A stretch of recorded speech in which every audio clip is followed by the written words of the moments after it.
কারণেই সেই জনপ্রশাসন সংস্কারের উদ্যোগ নেয় সরকার এবং সংস্কার কমিশনের দায়িত্ব পান জনাব আব্দুল মুহিত চৌধুরী। জনাব মুহিত চৌধুরী আজকে আমাদের সঙ্গে আছেন, জনপ্রশাসন সংস্কার কমিশনের চেয়ারম্যান। তিনি জনপ্রশাসন সংস্কারের রিপোর্ট জমা দিয়েছেন। আপনাকে ধন্যবাদ, কৃতজ্ঞতা জানাই আমাদের অনুষ্ঠানে যোগ দেওয়ার জন্য। আপনাকে আবারও স্বাগত জানাই জনাব আব্দুল মুহিত চৌধুরী। অনেক ধন্যবাদ, অনেক ধন্যবাদ। Thank you so much. আমরা প্রথমেই আপনার কাছে একটু জানতে চাইবো যে রাজনীতিবিদদের কণ্ঠে আমরা যেমন শুনি যে এখন মাঠে থাকা ছাত্র সমন্বয়করাও হয়তো এমন ভাষণ দিতে পারেন, কিন্তু আমাদের একজন সিনিয়র সচিব যিনি আবার জননিরাপত্তার দায়িত্বে আছেন, তিনি বলছেন যে, আমি কোট করছি তাকে, যে দেশে বিপ্লব হয়েছে সে দেশে পরাজিত শক্তিকে কেউ রাখে না। প্রশাসনিকভাবে, দাপ্তরিকভাবে, আইনগতভাবে এই ধরনের বক্তব্য কীভাবে দেখছেন? এই ধরনের কথায় মব লিঞ্চিং, মব জাস্টিস আরও উস্কানি পেতে পারে কিনা? আমি জানি না কি প্রেক্ষাপটে স্বরাষ্ট্র সচিব এই কথা বলেছেন, তবে এটা তো স্বাভাবিক যে এই যে পরিস্থিতিতে সরকার পরিবর্তন হয়েছে, এটা বৈপ্লবিক বলাটা ভুল, এটা একটি অবিশ্বাস্য ঘটনা।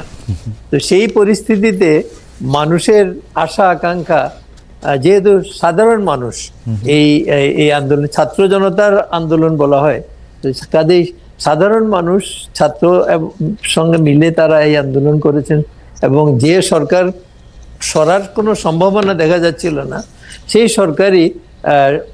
সরকারের পতন হয়েছে। কাজে এই আঙ্গিকে হয়তো কেউ বলে থাকতে পারেন, কিন্তু আমি মনে করি না যে রুল অফ লর ভায়োলেশন করা কোনোভাবেই কোনো ক্ষেত্রেই করা উচিত নয়। আইনের শাসন বজায় রাখতে পারলেই বোঝা যাবে যে আগের সরকারের সঙ্গে এই সরকার বা বর্তমান সময়ের একটা ব্যবধান আছে। এই ব্যবধানটা তৈরি করার একমাত্র স্থানই হলো আইনের শাসন প্রতিষ্ঠা করা। আপনাকে ধন্যবাদ। আমরা আরও একটা ব্যাপার দেখছি যে বৈষম্য বিরোধী ছাত্র আন্দোলনের আহ্বায়ক জনাব হাসনাত আবদুল্লাহ সম্প্রতি বলেছেন যে, আমি খুব করে চাইব, কোট করছি তাকে, ধানমন্ডি 32-এ পরিণতি যেন সচিবালয় না হয়। আমি এটা খুব করে চাইব, মন থেকে চাইব, কোনো এক সময় হয়তো এবছর না হোক, 10 বছর পর হোক, 15 বছর পর, 20 বছর পর সচিবালয়ের পরিণতি যেন গণভবনের মতো না হয়। আমরা একটু মানে আমলাদের জনগণের জন্য কাজ করার এবং জনগণের শক্তি অনুধাবন করারও শক্তি তিনি জানান। আপনার একটু আমি মতামত একটু জানতে চাইব যে আপনি কীভাবে দেখছেন যে এই ব্যাপারগুলি যে এরকম হইতেছে, গণভবনের মতো না হয় সচিবালয়ের পরিণতি যেন ধানমন্ডি 32-এর মতো না হয়। আমার মনে হয় এই বক্তব্যটা উনি দিয়েছেন, এটাতে এই জিনিসই স্মরণ করিয়ে দিতে চাচ্ছেন যে জনবিরোধী কার্যকলাপের সঙ্গে সম্পৃক্ত যদি হয় প্রশাসন যন্ত্র, এই ক্ষেত্রে আমি প্রশাসন যন্ত্রই বলবো, যে সচিবালয় প্রশাসন যন্ত্রের কেন্দ্রবিন্দু, সেখানে তারা যদি এখন এবং আগামী দিনে জনবিরোধী কাজকর্ম করেন, তাহলে এই ঘটনার পুনরাবৃত্তি হতে পারে। সেটাই সম্ভবত উনি সতর্ক করে দিয়েছেন। আমার মনে হয় যে এই সতর্কবাণীটা সঠিক, সবাইকে সজাগ থাকা। আপনার কি কোনো কারণে এরকম মনে হয় যে যারা সিভিল সার্ভেন্ট আছেন বা যারা সরকারি কর্মকর্তা আছেন একদম উপরের দিকে, তারা কি কোনো কারণে এই সরকারের সাথে তাদের একটা দূরত্ব আছে? বা তারা কি মানে এরকম একটা কথা বলা হয় যে সরকারের উপদেষ্টাদের কথা সচিবরা শোনেন না, কথাটা কি ঠিক? আসলে এটা আমি ঠিক আমার মনে হয় না। আমি যতটুকু দেখছি সবাই কাজ করার চেষ্টা করছেন, তবে একটা বিষয় আমার মনে হয়, সেটা হলো যে সরকারি আমলারা, আমি নিজেও চাকরি করেছি, আমরা বিধিবিধানের মধ্যে চলতে হয়। কিন্তু আমরা যদি রাজনৈতিক নেতৃত্বের কথা বলি, তারা অনেক সময় এই বিধিবিধান অনুসরণ করতে চান না বা ব্যত্যয় করতে চান। তো এই নিয়ে কর্মকর্তাদের সঙ্গে রাজনৈতিক নেতৃবৃন্দের একটা ভুল বুঝাবুঝির স্থান রয়েছে। এটা দুই পক্ষকেই বুঝতে হবে যে রাজনৈতিক যারা আসেন তারা, আমি এখনকার যারা আছেন তাদেরটাও আমি একদিকে রাজনৈতিক একটা পরিবর্তনই হয়েছে, কাজে রাজনৈতিক সরকারি বলবো, যে তাদের কতগুলা মানে আইডিয়ালস পলিসিস চিন্তা করেই তারা এই কাজটা করেছেন। সেই আঙ্গিকে দেখলে সেই জিনিসটা মেনে নিয়ে কাজ করতে হবে। হয়তো সর্বক্ষেত্রে পূর্বে প্রচলিত আইনের বা বিধানের বা রীতিনীতির সঙ্গে কিছু ব্যত্যয় হতেই পারে, কিন্তু এটা আমার মনে হয় না যে এটাতে আকাশ ভেঙে পড়বে মাথায়। ওকে, আমরা এর আগে যত অরাজনৈতিক সরকার দেখেছি, আপনিও অরাজনৈতিক সরকারের উপদেষ্টা ছিলেন, এর আগে যত অরাজনৈতিক সরকার দেখেছি তাদের সাথে আমলাদের বা যারা সরকারের অ্যাডমিনিস্ট্রেটিভ সাইড পরিচালনা করতেন তাদের এত বিরোধের কথা বা এত মতান্তরের কথা শুনি নাই। এইবার যতটা শোনা যাচ্ছে, মাফ করবেন স্যার, এটার কি বিশেষ কোনো কারণ আছে? না না, ওইটা হলো আমরা যে মানে তত্ত্বাবধায়ক সরকারের যে কনসেপ্টটা ছিল সেটা তো মাত্র 3 মাস সময়ের বিষয় ছিল। কাজেই ওই 3 মাস দিয়ে এখন যেটা চলছে এটা তো অন্তত 1-1.5 বছর তো থাকবেই। কাজেই হয়তো আরো বেশিও থাকতে পারে, আমি জানি না, এটা এখন তো প্রেডিক্ট করা যাবে না। তো কাজেই এই দীর্ঘমেয়াদী যে সরকার, অবশ্যই এই দিক দিয়ে দেখলে ডক্টর ফখরুদ্দিনের সরকার 2 বছরের ছিল, কিন্তু তখন সেনাবাহিনী অ্যাক্টিভলি ইনভলভ ছিল। এখনকার সরকার কিন্তু ঠিক ওইভাবে সেনাবাহিনী দ্বারা পরিচালিত না। কাজেই এই একটা ব্যবধান আছে, কিন্তু আদারওয়াইজ আমার মনে হয় দীর্ঘমেয়াদী হওয়ার কারণে হয়তো কিছু কিছু সমস্যা হচ্ছে, বাট আর কিছুটা আছে যে এই সরকারে যারা আছেন তারা নিজ নিজ কর্মক্ষেত্রে সবাই অনেক অবদান আছে, এনজিও সেক্টরে কাজ করেছেন এবং আন্দোলনের মধ্যে যারা তারা জড়িত ছিলেন, কিন্তু তাদের যে প্রশাসনিক জ্ঞান বা দক্ষতা, এইটা আমার মনে হয় যে তারা সকলের মধ্যে পূর্ণ মাত্রায় নেই, আমি এভাবেই বলবো। বা এই রুলস প্রসিডিওর, গভর্নমেন্ট চলে রুলস অফ বিজনেসের মাধ্যমে, তো এই রুলস অফ বিজনেস সম্পর্কে তো তাদের সকলের পূর্ণ মাত্রায় ধারণা থাকার কথা নয়। এই কারণে হয়তো কিছু ভুল বোঝাবুঝি হয় আর কি। আপনি রুলস অফ বিজনেসের কথা বলছিলেন জনাব চৌধুরী, কিন্তু আপনি দেখবেন যে সরকার আর্থিক সংকটে আছে, যেটা খোলাখুলি তারা স্বীকারও করছে। তার জন্য তারা ভ্যাট ট্যাক্সের মতো বিষয়ও বাড়িয়েছে বা বাড়ানোর প্রস্তাব করেছে বাজেটের আগে। এরই মধ্যে গত প্রায় 16 বছর ধরে বঞ্চিত এমন 764 কর্মকর্তাকে ভূতাপেক্ষ পদোন্নতি দিয়ে রোববার প্রজ্ঞাপন জারি করেছে জনপ্রশাসন মন্ত্রণালয়। তাদের মধ্যে 119 জনকে সচিব করা হয়েছে। এর মধ্যে আবার 1982 সালের ব্যাচের প্রশাসন ক্যাডারের অতিরিক্ত সচিব হওয়ার পরেও কি অনেক বেশি বঞ্চনা থাকে? এই ভূতপক্ষ পদোন্নতি কতটা দরকারি ছিল? আপনি জানেন, এই পদোন্নতি নিয়ে বিশ্বব্যাংকের ঢাকা কার্যালয়ের সাবেক মুখ্য অর্থনীতিবিদ জাহিদ হোসেন সাংবাদিকদের বলেছেন যে মনে হচ্ছে আমলাতন্ত্রের চাপে অথবা তাদের সহায়তা পেতে সরকার কাজটি করেছে। এটা অনেকটা আত্মসমর্পণের মতো অবস্থা। আপনার টেকটা একটু শুনবো স্যার এই সম্পর্কে। না, আমি নিজেও খুব মানে বিস্মিত হয়েছি যে এরকম প্রায় 300 কতজনের এইভাবে দেওয়া হয়েছে। বাট এইটা সত্য কথা যে আপনার যারা এটা পেয়েছেন সুবিধাটা, তারা বঞ্চিত হয়েছিলেন। এখন বলা যেতে পারে যে অতিরিক্ত সচিব হওয়ার পরে বঞ্চিত হওয়া কি এটা কতটা গ্রহণযোগ্য? হ্যাঁ, অবশ্যই একজনের যদি ক্যারিয়ার পাথ দেখা যায় এবং দেখা যায় যে সে সার্বিকভাবে সচিব হয়েই রিটায়ার করত, তাকে যদি হঠাৎ অতিরিক্ত সচিব পর্যায়ে আটকে দেওয়া হয়, তাইলে বুঝতে হবে যে কোনো কিছু ওই লেভেলে ডিসিশন মেকিং এ কোথাও সে কারো বিরাগভাজন হয়েছে বলে এটা করা হয়েছে। তো এইটা আমার মনে হয় একদিক দিয়ে ন্যায় বিচারের দিক থেকে দেখলে এটা সঠিক আছে। তবে বর্তমান আর্থিক সংকটের কথা বিবেচনা করেই হয়তো সরকার যেটা করেছেন যে তাদের অর্ধেক টাকা, তারা কেউই চাকরিতে পুনর্বহাল হবেন না, কিন্তু নোশনালি তারা যে জায়গায় যেতে পারতেন সেই জায়গায় তাদেরকে ধরে নিয়ে তাদের বেতনটা দেওয়া হবে 2 ভাগে। 1 ভাগ দেওয়া হবে এই ফাইন্যান্সিয়াল ইয়ারে, আর বাকি 50% দেওয়া হবে পরবর্তী ফাইন্যান্সিয়াল ইয়ারে। এইটাই বোঝা যায় যে সরকার সব দিক সজাগ থেকেই এই পদক্ষেপ সিদ্ধান্তটা নিয়েছে। জনাব আব্দুল মুহিত চৌধুরী, মানে সরকারি চাকরিটাই তো এমন, বা যে কোনো চাকরি তো এমন, মানে আপনারাও যখন চাকরি করেছেন সবসময় ব্যাপারটা যে খুব সরল পথে যেরকম ন্যায্যতার ভিত্তিতে হয়েছে তা না, আপনারাও অনেক সময় অনেকভাবে বঞ্চিত হয়েছেন। This is part of the life, part of the game, সকল চাকরির ক্ষেত্রেই। আপনার কাছে কি মনে হয় যে এটা খুব জরুরি ছিল? মানে 19 জনকে সচিব করা, 764 জনকে ভূতাপেক্ষ কর্মকর্তা করা, এখন যদি আর্মি বলে আমাকে কর্নেল করে রিটায়ার করে দেওয়া হয়েছে, আমার ভাই মেজর হয়ে রিটায়ার করে ফেলছে, তো এটা কি হবে? মানে ইটস লাইক আর্মি বা আর্মির সঙ্গে সিভিল সার্ভিসের একটু তফাৎ আছে। আর্মি তো সার্টেন ডিসিপ্লিনের মধ্যে চলে, কাজেই ওইটা এক ধরনের। আর আর্মি আপনার সাধারণভাবে আমি মনে করি যে এই যে day to day business of the government সেখানে তো ইনভলভ থাকে না, কাজেই তাদের ফেভার ডিস্ট্রিবিউশনের অপরচুনিটি কম।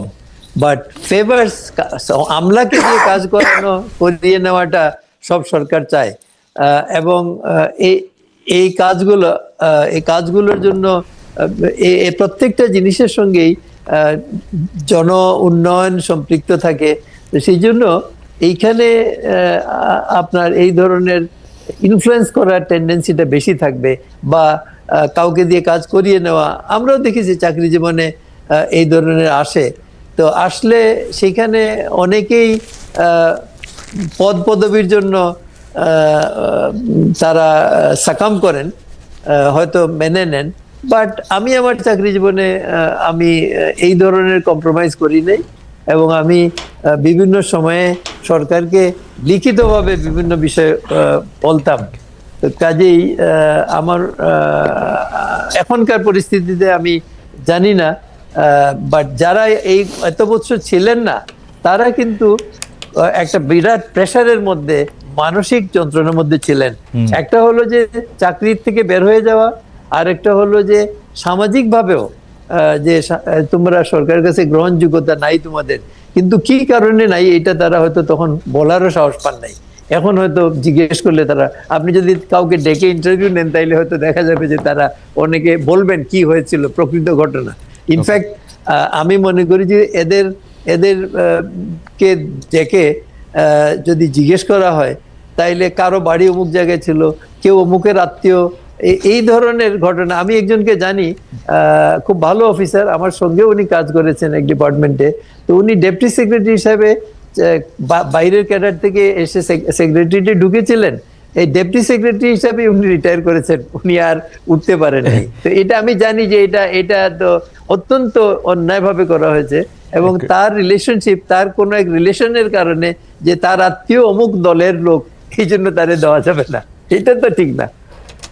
জনাব চৌধুরী, একটি প্রশ্ন আমাদের দর্শকরা করছেন, আমার মনেও একটু আসছে, সেটি অনেকটা এরকম, যারা হচ্ছে অন্যায়ভাবে ফেভার পেয়েছেন, ধরেন যার আসলে যুগ্ম সচিব হওয়ার কথা না, সিনিয়র সচিব হয়ে রিটায়ার করেছেন, তাদেরকে কি ডিমোটেট করা হবে?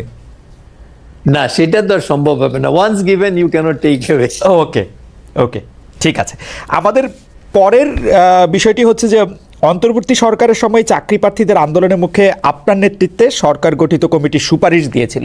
আচ্ছা, আমি ওই কমিটিতে আসার আগে একটু বলি যে আমরা অনেকের বিরুদ্ধে বিভিন্ন ধরনের মামলা মোকদ্দমা সেগুলি হতে দেখছি, কিন্তু সরকারি কর্মকর্তাদের, বিশেষ করে প্রশাসন বিভাগের সরকারি কর্মকর্তাদের বিরুদ্ধে যারা দুর্নীতিগ্রস্ত ছিলেন তাদের বিরুদ্ধে মামলা সবসময় স্লো।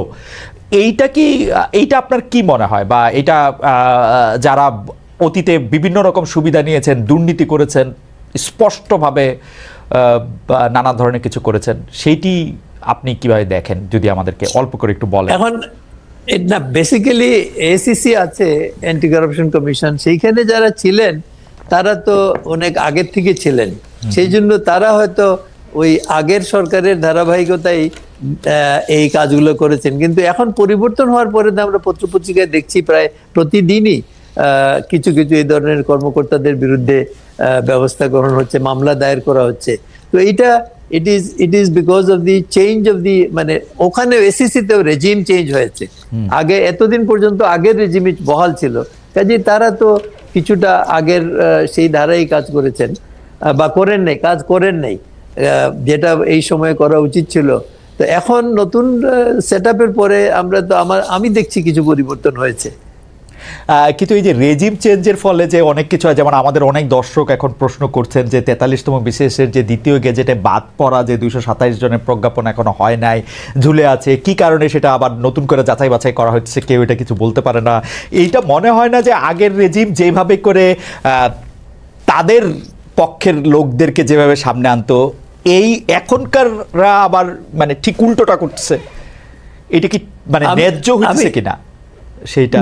না, আমি আমি আমার মনে হয় না, কারণ আগের রেজিমের ব্যাপারে যে মানে ধারণা আমরা বাইরের থেকে দেখে বুঝেছি, সেটা হলো যে একজন যারা চাকরি প্রার্থী তাদের পরীক্ষা পাস এটা নির্ভর করত মানে নিরাপত্তার লোকজন গিয়ে তাদের গ্রামের বাড়ি পর্যন্ত গিয়ে আত্মীয় স্বজনের বাড়িতে গিয়ে যাচাই করে আসতো কোনোভাবে তার সঙ্গে তার পরিবারের কারো কোনো সম্পৃক্ততা আছে কিনা রাজনীতির সঙ্গে। Okay. সেই রাজনীতি অবভিয়াসলি যারা সরকার পরিচালনা করেছিলেন তাদের বিরুদ্ধ কোনো রাজনীতির সঙ্গে দূর সম্পর্কের আত্মীয় সম্পর্ক থাকলে আমরা শুনেছি, আমি জানি না, সেইভাবে যাচাই বাছাই করার পরেই তাদেরকে সিলেক্ট করা হতো। কাজে এখন ধরা যায় যে এই যারা পদায়নের কথা, চাকরি নিয়োগ প্রাপ্তির কথা ছিল, এরা হয়তো ওই প্রক্রিয়ায় এসেছেন। কাজেই তারা যে কোনোভাবেই মানে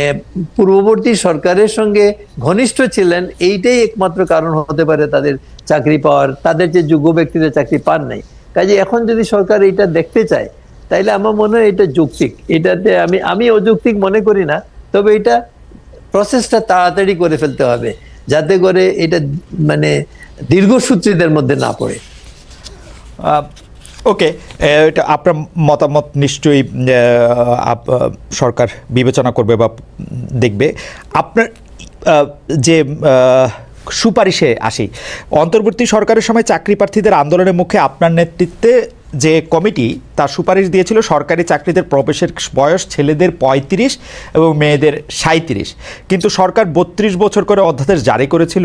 আপনাদের সুপারিশ কাটছাট করে সরকারি সিদ্ধান্ত আন্দোলনকারীদের হতাশ করেছিল। 32 বছর নিয়ে আপনি আসলে কি বলবেন, যে এটা আপনি তো সুপারিশ করেছিলেন এই 35 এবং 37 মাসে, এটার পক্ষে যুক্তিও তুলে ধরেছিলেন, সরকার এটা কেন নিল না এবং 32টা আসলে ঠিক কিনা, ন্যায্য কিনা, সে সম্পর্কে যদি একটু বলেন। আমরা পার্শ্ববর্তী দেশগুলোর যে বয়সসীমা আছে এগুলো পরীক্ষা করে দেখেছি। আমাদের এখানে দীর্ঘদিন ছাত্রছাত্রীরা পড়াশোনা ঠিক মতো করতে পারে নাই, কাজে তাদের পক্ষে ইউনিভার্সিটিতে থাকার ব্যবস্থা অসুবিধা ছিল, গণরুম টনরুম করে নানান রকমের সমস্যা ছিল।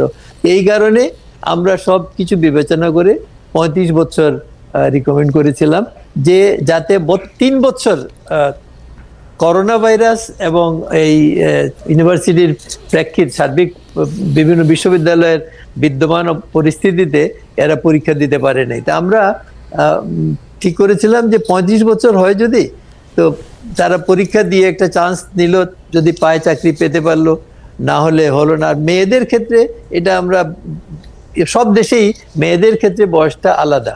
যেমন আমরা যেটা চিন্তা করেছি যে অনেক মহিলা মেয়েদের বিয়ে হয়ে যায়, তারপরে লেখাপড়া শেষ করতে পারে না, পরে লেখাপড়া শেষ করে তখন হয়তো দেখা গেল 1-2টা বাচ্চাও হয়ে গেছে। তো এইগুলো চিন্তা করে আমরা মেয়েদের ক্ষেত্রে 37 বছর বলেছিলাম। যেমন এখন সরকারি ডাক্তারদের ক্ষেত্রে কিন্তু আপনার ভর্তির বয়সসীমা হলো, চাকরির বয়সসীমা হলো 32। তো সেটা এখন আছে, আগের থেকেই আছে। তা আমরা 32-এর জায়গায় 35 বলেছিলাম, অন্য সকলের ক্ষেত্রে, মহিলাদের ক্ষেত্রে 37। তো এটা আমি মনে করি আমাদের সুপারিশ খুবই যৌক্তিক ছিল, কিন্তু এখন সিদ্ধান্ত তো সরকারকেই নেবে, আমাদের সিদ্ধান্তই গ্রহণ করতে হবে, এটা তো হতে পারে না। সরকার কি কারণে এটা মানেননি এটা আমি জানি না, এই ব্যাপারে কোনো সরকারের পক্ষ থেকে কোনো বক্তব্য দেওয়া হয়েছে বলে আমার চোখে পড়েনি। আর এটা নিয়ে ছাত্রছাত্রীরা আন্দোলন করছে, ঢাকা বিশ্ববিদ্যালয়ের মধুর ক্যান্টিন সহ বিভিন্ন জায়গায়, এই পিজি হসপিটালের বঙ্গবন্ধু মেডিকেলের এখানে তারা করেছে আন্দোলন। তো এটা তারা কিন্তু এটা ছাড়ে নাই, তারা এটা পার্সু করে যাচ্ছে। এবং আমি মনে করি যে এটা দিয়ে দেওয়াটা যৌক্তিক ছিল। আমি সরকার কেন করেছে, মানে পরিবর্তন করেছে আমার জানা নাই, বাট আমাদের দৃষ্টিকোণ থেকে এটা আমরা অনেক আলাপ করেছি। ইভেন 40-এর বেশি বয়সও আছে কোনো দেশে, কিন্তু আমরা 37 এবং 35 বলেছিলাম। আমি মনে করি যে এটা যথেষ্ট চিন্তা ভাবনা করেই আমরা করেছিলাম এবং এটা করে দেওয়াটাই ভালো হতো। আপনি তো বাংলাদেশের মানে সরকারি চাকরিতে যতগুলি সম্ভব প্রত্যেকটা পদের মধ্যেই আপনি ছিলেন, তো আপনার কাছে কি মনে হয় যে মানে কেন এরকম একটা বয়স সীমা রাখা 30 বা 32? কেউ যদি চায় যে সে 35 বছর বয়সে, 37 বছর বয়সে, 40 বছর বয়সে, বা আমার বয়স এখন 50, আমি এখন সরকারি চাকরিতে আবার পরীক্ষা দিব, যদি কম্পিট করে যাই, মানে অসুবিধাটা কি? আমি কোনো অসুবিধা দেখি না। আমি মনে করি যে এটা ওপেন হলেও কোনো অসুবিধা নাই, কিন্তু এটা এত বছরের আমাদের একটা ট্রেডিশন। একটা হলো যে if you want to teach a parrot catch him young, হ্যাঁ হ্যাঁ হ্যাঁ, ওকে, ওই ফিলোসফির ভিত্তিতেই এটা।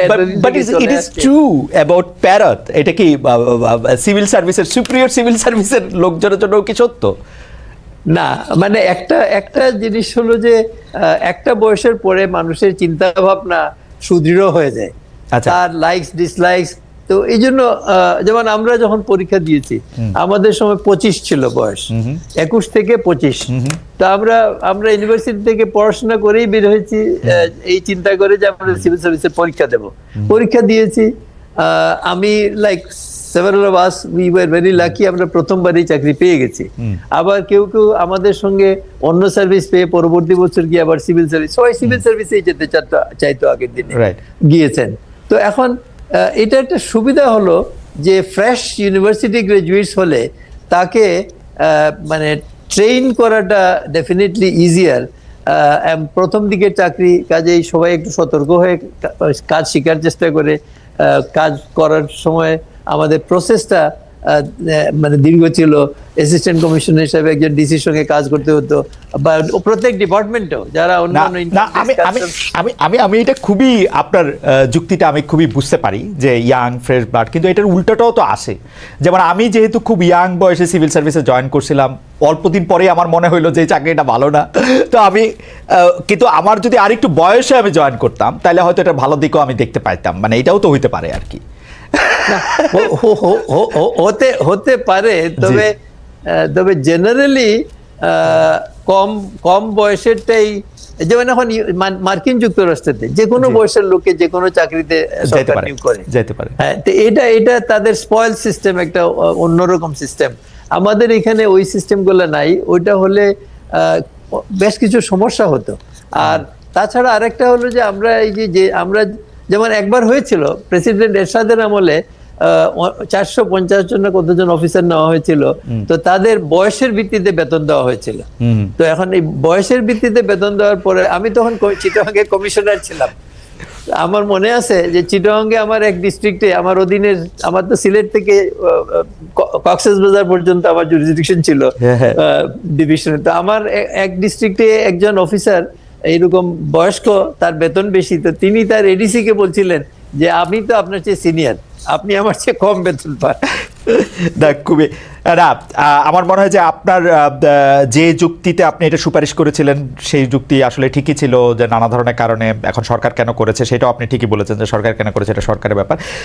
কিন্তু অন্য একটা প্রশ্নে আসতে চাই যে অন্য কোনো সংস্কার কমিশনের বিরুদ্ধে যেটা হয় নাই, আপনারও আপনার কমিশনের বেলা আমরা সেটা দেখেছি, আপনার অপসারণের দাবি করে ডিসেম্বরের শেষ দিকে সভা হয়েছিল প্রশাসন ক্যাডারে বর্তমান সাবেক কর্মকর্তারা। সেদিন বিসিএস কল্যাণ বহুমুখী সমবায় সমিতি লিমিটেডের সভাপতি জনাব এবিএম আব্দুল সাত্তার প্রকাশ্যেই বলেছিলেন, স্যার আমি কোট করছি, 2টি বিষ দাঁত অঙ্কুরিত হয়েছে, এই বিষ দাঁত উপড়ে ফেলতে হবে, একটা বিষ দাঁত হলো মুহিত ভাই। সেদিন সাত্তার সাহেব আপনার ব্যক্তিগত পারিবারিক পেশা জীবন সব কিছু নিয়ে আক্রমণ করেছিলেন। এ নিয়ে কী বলবেন? সংস্কারের সুপারিশমালা জমা দেওয়ার আগে আপনারা প্রশাসন ক্যাডারের নেতৃবৃন্দের সঙ্গে বসেছিলেন কিনা? যে সুপারিশ জমা দিয়েছেন সেখানে তো তাদের প্রশাসন ক্যাডারের আপত্তি অগ্রাহ্য করে 50-50 করার প্রস্তাব করেছেন। এরপর বাংলাদেশ অ্যাডমিনিস্ট্রেটিভ সার্ভিস বলেছেন এই সুপারিশ উচ্চ আদালতের নিষ্পত্তি হওয়া বিষয়ের সঙ্গে সাংঘর্ষিক। আপনার মন্তব্য একটু শুনতে চাইবো, একটু বিস্তারিত আকারে। তবু আপনার কাছ থেকে অনুমতি নিয়ে আমি একটু, আমরা দর্শকদের কাছে 2টি প্রশ্ন করেছিলাম, সেই 2টি প্রশ্নের জরিপের ফলাফল একটু বলে যাই, কারণ এটা আপনার কাছ থেকে একটু বিস্তারিত শুনতে হবে, যে মানে প্রশাসন কি চায়, আপনি কি চাচ্ছেন বা কি সুপারিশ করছেন। আমরা দর্শকদের কাছে এইবার 2টি পোল রেখেছিলাম। একটি পোলে আমরা জানতে চেয়েছিলাম যে ধান ধানমন্ডি 32-এ পরিণতি যেন সচিবালয়ের না হয়, আমলাদেরকে সতর্ক করেছেন বৈষম্য বিরোধী ছাত্র আন্দোলনের আহ্বায়ক হাসনাত আব্দুল্লাহ। এমন হুঁশিয়ারি সঠিক বলে মনে করেন কিনা? শতকরা 69% দর্শক এই হুঁশিয়ারিকে সঠিক মনে করেছেন, সঠিক মনে করেন নাই শতকরা 31% দর্শক, 47,000 দর্শক ভোট দিয়েছেন। আমরা দ্বিতীয় আরেকটি জরিপের আহ্বান করি। সেটির ক্ষেত্রে একটি প্রশ্ন করেছিলাম দর্শকদের উদ্দেশ্যে যে অন্তর্বর্তী সরকারের উপদেষ্টা জনাব মাহফুজ আলম বলেছেন জুলুম করা থেকে বিরত থাকুন, নইলে আপনাদের উপরও জুলুম অবধারিত। মব বন্ধে তৌহিদি জনতার প্রতি সতর্কতার এই আহ্বান কাজ হবে কিনা? শতকরা 61% দর্শক বলেছেন যে হ্যাঁ কাজ হবে, শতকরা 39% বলেছেন যে কাজ হবে না, 21,000 দর্শক ভোট দিয়েছেন। যাই হোক, জনাব আব্দুল মুহিত চৌধুরী, আমরা প্রশাসন ক্যাডারের বর্তমান ও সাবেক কর্মকর্তারা আপনার যে কমিশনের যে সংস্কারের সুপারিশ সেগুলি পছন্দ করেন নাই, অনেক ক্ষেত্রে আপনাকে ব্যক্তিগত আক্রমণেরও সম্মুখীন হতে হয়েছে। এটা নিয়ে আপনি আসলে কি বলবেন? প্রশাসন ক্যাডারের কথা আপনি শুনেছিলেন কিনা? অবশ্যই শুনেছি, পত্রপত্রিকায় দেখেছি, ভিডিও রেকর্ড চালু হয়েছিল, আমি দেখেছি, শুনেছি। তো এখন যিনি বলেছেন মুহিত ভাই, তিনি আমার সামনে আমাকে কোনোদিন মুহিত ভাই বলার মতো সাহস তার থাকার কথা নয়। তো এখন মবের মধ্যে মানুষ নানান কথা বলে, তো এইটা আমি ওইভাবেই দেখেছি যে মবের মধ্যে উনি ছিলেন, উনি এটা বলেছেন, কারণ উনি সুস্থ মস্তিষ্কে মুহিত ভাই বলে আমাকে সম্বোধন করার কোনো কারণ আমি মনে করি না সার্ভিসের একজন জুনিয়র কলিগ হিসেবে। এটা আমি এইটুকুই বলতে চাই। আর তাছাড়া এই ঘটনা যেদিন হয়েছে তারপরেই অনেক নেতৃবৃন্দ আমার কাছে ব্যক্তিগতভাবে এসে ক্ষমা প্রার্থনা করেছেন। তারা বলেছেন এটা তারা এই ঘটনার জন্য তারা প্রস্তুত ছিলেন না, আকস্মিকভাবে এটা হয়েছে। আমি তাদেরকে বিশ্বাস করি। অনেকে আমার সঙ্গে চাকরি করেছেন সরাসরিও, তারা আমি চিনি তাদেরকে, তো আমি জানি যে তারা এই ধরনের একটা কিছু করবেন না। আর দ্বিতীয় কথা যেটা, যে কমিশনের দায়িত্ব আমরা পেয়েছি, আমরা কোনো সার্ভিসের দেখভাল করার জন্য কমিশন গঠিত হয়নি। আমাদের দায়িত্ব হলো দেশের সার্বিক পরিস্থিতিতে কি করা দরকার। তো সেই পরিস্থিতির আলোকে আমরা এটা বলেছি। কারণ আপনার যেভাবে 200-300 করে লোক রিক্রুট করা হয়েছে এক বছর, এইটা তো আপনার প্রয়োজনের অতিরিক্ত বলে আমি মনে করি। তো সেই জন্য আমরা এটা বলেছি। আর হাইকোর্টের যে রেফারেন্স আসছে সেটা সত্য কথা। এরকমের একটা অনেক বছর আগে অ্যাসোসিয়েশনের একটা ইয়ের পরিপ্রেক্ষিতে কোর্টের একটা রুলিং দেওয়া ছিল যে এটা এই বয়স এইভাবে মানে 75-25 থাকবে। কিন্তু এটার পরবর্তীকালে এটা আমরা আমাদের রিপোর্টেও লিখেছি যে আমরা যে সুপারিশ করেছি এটা সরকার যেন এই যে আগের যে সুপ্রিম কোর্টের একটা রায়ের বক্তব্য আছে সেইটার আলোকে পরীক্ষা করে দেখেন, আইনগত দিকটা পরীক্ষা করে দেখে, তারপরে আমাদের এটা বাস্তবায়নের কথা চিন্তা করতে পারেন। আর দ্বিতীয় আরেকটা কথা হলো যে এইটা আমরা যদি দেখি তাইলে এই যে মানে ছাত্র জনতার আন্দোলন, এইটার কিন্তু উদ্ভব হলো কোটা বাতিলের থেকে। তো এইটা তো আবার সুপ্রিম কোর্ট অনুমোদন করেছেন, তাই না, যে কোটা থাকবে না। তো এখন আগের রায়টাই বহাল থাকবে না পরের রায়টা বহাল থাকবে, এটা তো আইনগত একটা বিষয় আছে। তো সেটা সরকার পরীক্ষা করে দেখবেন, দরকার হলে সুপ্রিম কোর্টের মতামত নেবেন, নিয়ে যদি মনে করেন বাস্তবসম্মত তাইলে করবেন। তবে আমি আমাদের কমিশনে পাবলিক অ্যাডমিনিস্ট্রেশন রিফর্মস কমিশনে আমরা সবাই একমত হয়েছি যে এই কোটাটা কমানো দরকার। কারণ এইটা না করলে এটা প্রয়োজনের অতিরিক্ত লোক রিক্রুট করা হয়, এই পরিমাণ লোকের দরকার নাই। আর তাছাড়া এটা বাস্তবায়ন করতে গিয়ে আমরা সব ক্যাডারের জন্যই আমাদের সুপারিশে, আপনারা যদি সুপারিশ তো এখন অনলাইন আছে, আপনারা দেখতে পারবেন যে আমরা সেইখানে প্রত্যেক ক্যাডারের জন্য পদোন্নতির ব্যবস্থা রেখেছি, যাতে করে নিজের লাইনেও পদোন্নতি পায়। আর 50% বিসিএস অ্যাডমিনিস্ট্রেশন তো ডেপুটি সেক্রেটারি পদে আসতেই পারবেন। তো কাজেই এটা আমি খালি না, আমাদের কমিশনের আমরা সবাই একমত হয়ে এটা করেছি। কাজেই এখন আমরা যারা ছিলাম কমিশনে, বিসিএস অ্যাডমিনিস্ট্রেশনেরই আমরা বেশিরভাগ ছিলাম। ডাক্তার ছিলেন, প্রকৌশলী ছিলেন, আপনার অন্য ক্যাডারের কাস্টমস ক্যাডারের অফিসার ছিলেন, অডিট এন্ড অ্যাকাউন্টস ক্যাডারের অফিসার ছিলেন। তো এরা সবাই মিলেই আমরা এই সিদ্ধান্ততে এসেছি। কাজেই আমি মনে করি যে এটা আমরা যদি আমাদের এটা কেউ যদি বলে যে ওনার বয়স বেশি হয়ে গেছে, আমার বয়স এখন 82 বছর, কেউ যদি বলে ওনার বুদ্ধিশুদ্ধি লোপ পাইছে, তাইলে আলাদা কথা। কিন্তু কিন্তু আমার মনে হয় না যে এই কথা বলবেন কেউ। আমরা সবাই মানে সজ্ঞানে চিন্তা ভাবনা করে এইটাতে এসেছি, এবং আমি মনে করি যে এটা আমাদের মধ্যে দুই একজন আলোচনা এসেছিল এটা শেষের দিকে, যে এই পরিস্থিতিতে এটা আমরা চেঞ্জ করব কিনা, কিন্তু আমরা সবাই একমত হয়েছি যে না, চেঞ্জ করব না, আমরা এটাই সঠিক আছে। আপনি নিশ্চয়ই দেখেছেন, আমি সুপ্রিম কোর্টের রায়টা পড়তেছিলাম যে 2006 সাল থেকে 10 বছর চলার পরে 2016 সালে এই রায় দেওয়া হয়েছে অ্যাপিলেট ডিভিশন। আমরা দেখতেছিলাম যে প্রধান বিচারপতি সহ আরও 4-5জনও রায়ের মধ্যে বিভিন্ন মন্তব্য লিখেছেন। আমি যেটা বলতে চাই যে এই যে ওনারা যেটা চিন্তা করছেন যে মানে স্যার আপনিও অ্যাডমিন ক্যাডারে ছিলেন, মানে অ্যাডমিনের সার্ভিসটাই তো আসলে সেক্রেটারি হওয়ার জন্য বা সেক্রেটারিয়াল পোস্টগুলি পাওয়ার জন্য পরে, সেইটা কেন পরীক্ষা দিতে হবে, সেইটা কেন আসলে অর্ধেক থাকবে, বাকি অর্ধেক সবার জন্য থাকবে, এইটার ক্ষেত্রে সবচেয়ে বেশি আপনি কোন যুক্তিটা আপনারা কমিশনে দেখেছিলেন যে কেন এটা কমাতে হবে, 75 থেকে 50 করতে হবে?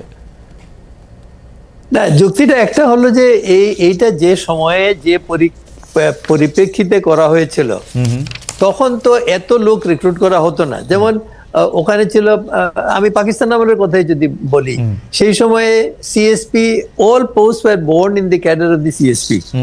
সব চাকরি, যত চাকরি ছিল সচিবালয়ে, ফিল্ডে, সবগুলোই সিএসপি ক্যাডারের ছিল। এবং দুই ধরনের হতো, একটা প্রভিন্সিয়াল সিভিল সার্ভিস থেকে প্রমোশন হইতো, কেউ কেউ এডিসি হইতেন, ডিসি হইতেন, কমিশনারও হয়েছেন, এই সমস্ত পর্যায়ে গেছেন। আর আরেকটা হলো যে পলিসি পুল বলে একটা ছিল সেন্ট্রাল গভর্নমেন্ট, সেইখানে যেমন অন্যান্য ক্যাডার, ইকোনমিক ক্যাডার গুলোর থেকে অনেকে যেতে পারতেন, এবং once they join the cadre they were treated as officers of the civil service, same ইয়েতে চলে আসতেন। এইরকম আমাদের এখানে অনেক ছিলেন। নুরুল হোসেন খান সাহেব বলে একজন ইনকাম ট্যাক্সের ছিলেন, এরকম আরো কয়েকজন, আমি ওপেন নাম মনে হচ্ছে না। তো ওনারা ওই ইকোনমিক ক্যাডার থেকে, ইনকাম ট্যাক্স থেকে, কাস্টমস থেকে, অডিট এন্ড অ্যাকাউন্টস থেকে তারা এই সমস্ত জায়গায় এসেছিলেন। তো এইটা গেল প্রথম কথা। দ্বিতীয় কথা হলো যে আমরা আমাদের কমিশনে আমরা যেটা ফিল করেছি সেটা হলো যে এই যে পরিমাণ রিক্রুটমেন্ট বিসিএস অ্যাডমিনিস্ট্রেশনে হয়েছে, এটা প্রয়োজনের চেয়ে অনেক বেশি হয়েছে। এত লোকের দরকার নেই, যে কারণে এখন সচিবালয়ে আপনার এটা অনেকে ঠাট্টা করে বলে যে সচিবালয়ে ডেপুটি সেক্রেটারির চেয়ে অতিরিক্ত সচিবের সংখ্যা এক এক মিনিস্ট্রিতে বেশি, তাদের কাজ নাই। ওই ইন সিটু অ্যাসিস্ট্যান্ট সেক্রেটারি থেকে ডেপুটি সেক্রেটারি থেকে জয়েন্ট সেক্রেটারি হয়ে একই রুমে বসছেন, উনি একই কাজ করছেন। তো তার মানে হলো এটা এই পদগুলো অপ্রয়োজনীয়, এইভাবে করার প্রয়োজন ছিল না। আমি জানি না, আমি তো আর এই সময় নাই, আমার সময় এরকম ছিল না। আমি যতদিন চাকরি নিয়েছিলাম, আমি তো 2000-এ রিটায়ার করেছি, তখনও এইরকম কিছু হয় নাই। কাজে এই যে একটা ব্যাপক পরিবর্তন হয়েছে, মন্ত্রণালয় খোলা হয়েছে, অফিস খোলা হয়েছে, এবং অফিসারদেরকে আপনার বিসিএস অ্যাডমিনিস্ট্রেশনের অফিসারদেরকে অনেক বেশি সংখ্যক পদে পাঠানো হয়েছে, ডেপুটেশনেও, যেগুলোতে আগে কোনোদিন এরকম করা হয়নি। এর ফলেও কিন্তু বিভিন্ন ক্যাডারের মধ্যে অনেক ক্ষোভ আছে। তো আমরা এই সমস্ত জিনিস বিবেচনা করে আমাদের এই সুপারিশ করেছি। আপনাদের এইটা ঠিক যে আপনাদের সুপারিশে জনপ্রশাসন ক্যাডার সন্তুষ্ট না, অন্যদিকে আবার আন্তঃ ক্যাডার বৈষম্য নিরসন পরিষদ থেকে আপত্তি তোলা হয়েছে। উপসচিব পদে পদোন্নতির ক্ষেত্রে 50% প্রশাসন ক্যাডার থেকে, বাকি 50 অন্য ক্যাডার থেকে নেওয়ার বিষয়টি তুলে ধরে সংবাদ সম্মেলনে আপনাদের প্রতি এই যে পরিষদের সমন্বয়ক মফিজুর রহমান প্রশ্ন করেছেন, কেন সেটা মেধার ভিত্তিতে হবে না? যদি তারা মেধাবী হয় তাহলে পরীক্ষা দিতে সমস্যা কোথায়? এটা আসলে মানে আবার এইটাও বলা হয়েছে যে দুনিয়া চলতেছে ম্যানেজমেন্ট সিস্টেমে আর বাংলাদেশ চলছে অ্যাডমিনিস্ট্রেটিভ সিস্টেমে। আপনি কি মনে করেন যে আসলে সরকারি চাকরি পিএসসির মতো এরকম একটা জায়গা থেকে পরীক্ষা দিয়ে, যেটা আসলে আমি কিছুদিন এই চাকরি করছি বলে আমার বন্ধুরা বা আমার বিশেষ করে আমার যারা জুনিয়র আছেন তারা আমাকে বারবার বলতেছেন যে স্যার আমরা আর কতবার পরীক্ষা দিব এবং পরীক্ষা দেওয়ার জন্য আমরা ছুটি কোত্থেকে পাবো। আমরা মাঠে কাজ করি, দিনের মধ্যে 18 ঘন্টা 20 ঘন্টা আমাদের কাজ করতে হয়, আমরা এই পরীক্ষাটার মধ্যে আমরা বসবো কিভাবে? আমাদের মানে এইটা কি একটু ভাবছেন কিনা স্যার আপনারা যখন সুপারিশ করছেন যে ওরা আসলে পরীক্ষার ব্যাপারে আমি বলি, প্রথম একটা কমিটি হয়েছিল যখন মাহবুবুজ্জামান সাহেব ক্যাবিনেট সেক্রেটারি ছিলেন। আমি সেই সময় নিপা বলে একটা প্রতিষ্ঠান ছিল, তাতে ডাইরেক্টর ছিলাম। তো আমি ওই কমিটির সদস্য সচিব ছিলাম। ওই সময় প্রথমেই করা হয়েছিল যে সিনিয়র স্কিল পেতে গেলে পরীক্ষা দিতে হবে, এবং পরীক্ষা দিয়ে এই পরীক্ষাটা পাবলিক সার্ভিস কমিশন নেবে, এই পরীক্ষায় পাস না করলে সিনিয়র স্কিল প্রমোশনই পাবে না। তো এটা তো তখন হয়েছিল, তখন তো কেউ আপত্তি করে নাই। গভর্নমেন্ট কি প্রক্রিয়ায় নেবে এটা গভর্নমেন্ট সিদ্ধান্ত নেবে, এটা তো আমার কথা তো কাজ হবে না। আমি কি পছন্দ করি সেটা তো কথা না। আর দ্বিতীয় কথা হলো যে এই যে আমরা পরীক্ষা দেব, আমাদের যারা পরীক্ষা দেবে ডেপুটি সেক্রেটারি হওয়ার জন্য, তারা কি সবাই মাঠে কাজ করে? তারা তো বিভিন্ন প্রতিষ্ঠানে কাজ করে, ঢাকায় বিভিন্ন প্রতিষ্ঠানে, কর্পোরেশন থেকে শুরু করে যারা মাঠে কাজ করে, মানে উপসচিব হওয়ার জন্য তো বেশিরভাগ মাঠেই থাকে। স্যার আমাদের অভিজ্ঞতা আমরা বলতে পারি যে ইভেন 2000 সালে যখন আমি চাকরিতে জয়েন করছি, এই অল্প কিছুদিন চাকরির মধ্যে আমাকে তো মানে আমার তো কোনো ছুটি ছিল না, মানে 100 দিনই কাজ করো, এইটা করো সেটা করো, 100টা জিনিস করতে থাকো। ওদেরও তো তাই। না না না না না না, এটা এই পরীক্ষা দেওয়ার সঙ্গে ছুটির কোনো সম্পর্ক নেই। পরীক্ষা যখনই দিতে হবে, সেই পরীক্ষার সময় এটা সরকারি কাজ, এটাতে সে আসবে, তার টিএডিএ পাবে, এসে পরীক্ষা দেবে। কাজে এটা একটা অজুহাত যে আমি ছুটি পাবো না, ছুটি পাওয়ার তো প্রশ্নই উঠে না। দ্বিতীয় কথা হলো যে আমরা যে পড়তে লাগবে না, না পড়তে লাগবে না, তো এটা তো কি ক্লাস এসএসসি এইচএসসির পরীক্ষা নাকি যে এটা পড়তে হবে? এটা দৈনন্দিন চালচলনে প্রশাসনে থেকে বরং তারা আরো বেশি জানার কথা। যারা অন্য ক্যাডারের, তারা বরং একটা লাইনের মধ্যে কাজ করে। আর বিসিএস অ্যাডমিনিস্ট্রেশনের তারা বিভিন্ন ধরনের জিনিস মোকাবিলা করতেছে, বিভিন্ন ধরনের জিনিস হ্যান্ডেল করতেছে, তাদের তো জ্ঞান অনেক বেশি। আর আরেকটা কথা হলো যে প্রথম পরীক্ষায় যারা উপরের দিকে থাকে তারা বিসিএস অ্যাডমিনিস্ট্রেশনে আছে। তো তাই যদি হয়, তারা যদি সত্যিকার মেধার ভিত্তিতে এসে থাকে, তাইলে সে নিচের কাউকে তো ভয় পাওয়ার কারণ নাই, কারণ সে তো তার মেধা প্রতিষ্ঠিত, যে সে ইউনিভার্সিটিতে ভালো করেছে, বিসিএস পরীক্ষায় ভালো করেছে, তো তার ভয় পাওয়ার তো কোনো কারণই নেই। আমি এটা একেবারেই অযৌক্তিক একটা বিষয় বলে মনে করি। আপনার যে সুপারিশ বা আপনার কমিশনের যে সুপারিশ, সেই সুপারিশের মধ্যে একটা বড় ব্যাপার ছিল 4টি প্রদেশে ভাগ করার কথা। এইটা কি এই সুপারিশটা করার সময় কি আপনারা সেটার অর্থনৈতিক বা ফিনান্সিয়াল দিকটা দেখেছেন কিনা, যে এতে আসলে কত টাকা ব্যয় হতে পারে, কত ইনফ্রাস্ট্রাকচার রাখতে পারে, নাকি এটা সরকারের বিবেচনার উপরেই? না, এটা অত আমরা ফাইন্যান্সিয়াল এটা মানে হবে, আমরা আমাদের এখানে রিকমেন্ডেশন দেওয়ার বিষয়টার মেইন কারণ ছিল যে আমাদের একটা ছোট দেশ, এই ইউনিটারি স্টেটে সমস্ত ক্ষমতা কক্ষীভূত করাটা খুব সহজ। তো এইটা প্রভিন্স হইলে 4টা প্রভিন্সিয়াল অ্যাসেম্বলি থাকবে, প্রভিন্সিয়াল গভর্নমেন্ট থাকবে, প্রভিন্সিয়াল চিফ মিনিস্টার থাকবে, ইন্ডিয়াতে আছে, নেপালে আছে, পাকিস্তানে আছে। তো ওই সমস্ত দেশে থাকা এটা যে লোকাল লেভেলে মানুষের, এখন তো মানুষ বেড়েছে, মানুষের প্রয়োজন মেটানোর জন্য যত কাছে সরকারকে নেওয়া যায়, সেন্ট্রাল গভর্নমেন্টকে মানুষের কাছে নেওয়া সম্ভব না। কাজেই সেন্ট্রাল গভর্নমেন্ট যদি সেন্টারে থাকে তারা, এবং লোকাল গভর্নমেন্ট যদি থাকে, তাইলে দুটো জিনিস হবে। একটা হলো মানুষের কাছে সেবাগুলো পৌঁছে দেওয়া যাবে, দ্বিতীয় কথা হলো যে মানুষ লোকাল লেভেলে ইনভলভ হবে, কাজ শিখবে, তাইলে সেন্ট্রাল গভর্নমেন্টও ভবিষ্যতে যারা আসবেন তারা কাজ শিখে আসবেন। আর সেন্ট্রাল গভর্নমেন্ট প্রভিন্সিয়াল গভর্নমেন্টে ইন্টারফেয়ার করতে পারবে না, কারণ অনেক জিনিস ডিসেন্ট্রালাইজড হয়ে যাবে। যেমন আমাদের বিচার বিভাগ সম্পর্কিত যে কমিশন, তারা কিন্তু বলেছেন যে প্রত্যেক ডিভিশনাল হেডকোয়ার্টারে সুপ্রিম কোর্টের হাইকোর্টের একটা ডিভিশন করা উচিত। তো এটা আর করতে হবে না, 4টা ডিভিশনে তখন হাইকোর্ট গুলো হয়ে যাবে, তো বিচার ব্যবস্থা মানুষের কাছে যাবে। এখন এরশাদ সাহেব যখন এটা করছিলেন, তখন সব আইনজীবীরা গিয়ে মিছিল করে গিয়ে সেটা বন্ধ করছিলেন কেন?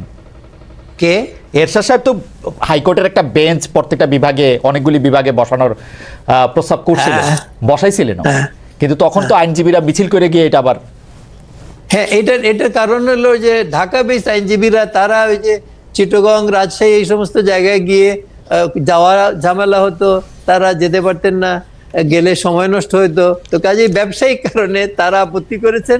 আর বিচারক যারা ছিলেন আমি জানি না, বাট আমার একটা ধারণা যে বিচারকরাও এই ঢাকার বাইরে ওনারা যে ছিলেন, আমি চিটগাং কমিশনার ছিলাম, জি। যারা ছিলেন তারা ঢাকার থেকে চিটগাংয়ে যেতেন ফ্লাইটে, হ্যাঁ। গিয়ে 4 দিন থেকে আবার চলে আসছেন।